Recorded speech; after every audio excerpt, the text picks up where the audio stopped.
আজ আমি ডিমের একটু অন্য স্বাদের ডিমের স্পঞ্জ কারি রেসিপিটি নিয়ে এসেছি। প্রথমে 5টি ডিমকে 1 চিমটি নুন দিয়ে ভালো করে ফেটিয়ে নিতে হবে।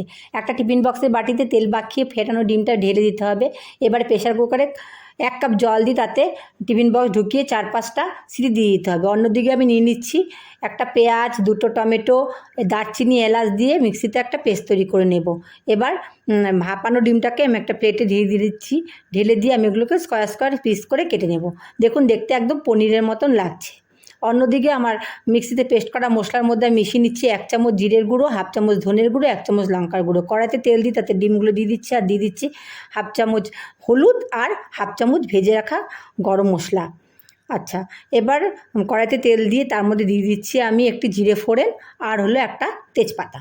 এরপরে হলো আমি দিয়ে দেবো একটা গোটা পেঁয়াজ ভেজে রাখা। আপনারা ইচ্ছা করলে এর মধ্যে 1/2 চামচ রসুন বাটা দিতে পারেন, এটা আপনাদের ইচ্ছা, আমি দেইনি। এরপর দিয়ে দেবো ডুবো ডুবো করে কেটে রাখা আলু আর দিয়ে দিচ্ছি মিক্সিতে পেস্ট করা মশলাটা আর দিয়ে দিচ্ছি একটু হলুদ আর একটুখানি লবণ দিয়ে দিচ্ছি 1.5 কাপ মতন জল দিয়ে ঢাকা দিয়ে দিচ্ছি। 10 মিনিট পরে ঢাকনা খুলে আলু সেদ্ধ হয়ে গেলে আমি তাই দিয়ে দিচ্ছি ভাজা ডিম আর একটু চিনি আর 1 টিস্পুন ঘি। ঝোলটা প্রায় 1 কাপ শুকিয়ে যাবে, কারণ স্পঞ্জ ডিমটা জল টেনে নেবে। দেখুন ডিমের টুকরোগুলো কেমন ফুলে ফুলে একদম নরম তুলতুলে হয়ে গিয়েছে, মনে হচ্ছে মুখে দিলে গলে যাবে।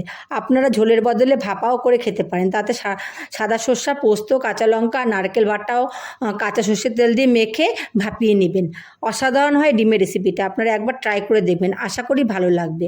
ভাত, রুটি, পোলাও সবার সাথে খেতে পারবেন। ভালো লাগলে লাইক, শেয়ার ও সাবস্ক্রাইব করবেন। Thank you.